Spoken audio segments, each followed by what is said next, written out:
Bonjour. Mener à bien un projet de migration de version d'application ou d'upgrade de système d'exploitation passe souvent également par le choix de la virtualisation. La virtualisation peut être aussi un outil donc pour gérer certains projets, pour moins impacter la production.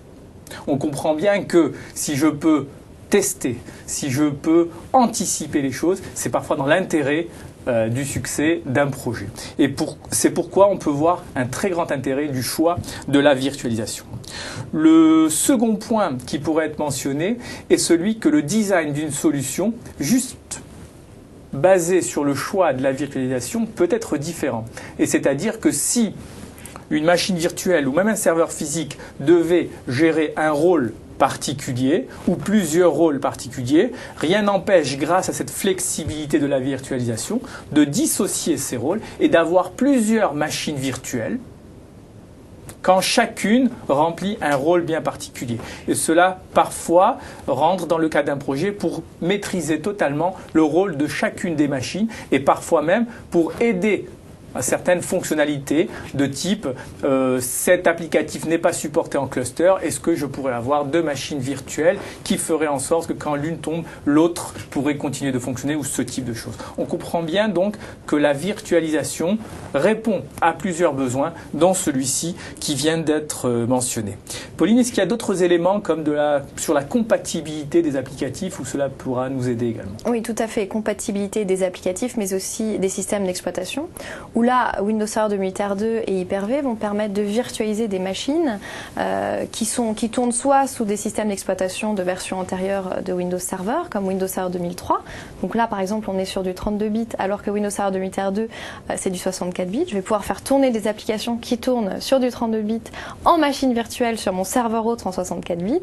Et en plus, vous allez pouvoir faire tourner des systèmes d'exploitation autres comme Linux, de distribution, SUSE ou Red Hat.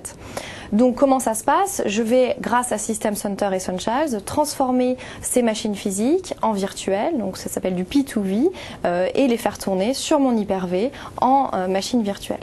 Est-ce que tu vois d'autres bénéfices à ajouter sur ce point? Alors effectivement, un des bénéfices que l'on pourrait rajouter, c'est, comme on le disait tout à l'heure, c'est d'éviter de faire un changement directement sur la production.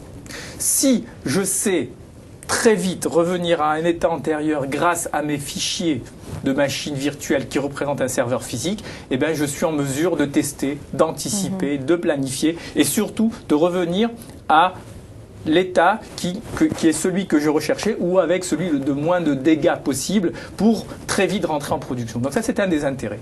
L'autre point que l'on pourrait mentionner est celui de pouvoir restaurer indépendamment du hardware. Quand j'avais un serveur physique autrefois, je faisais son backup.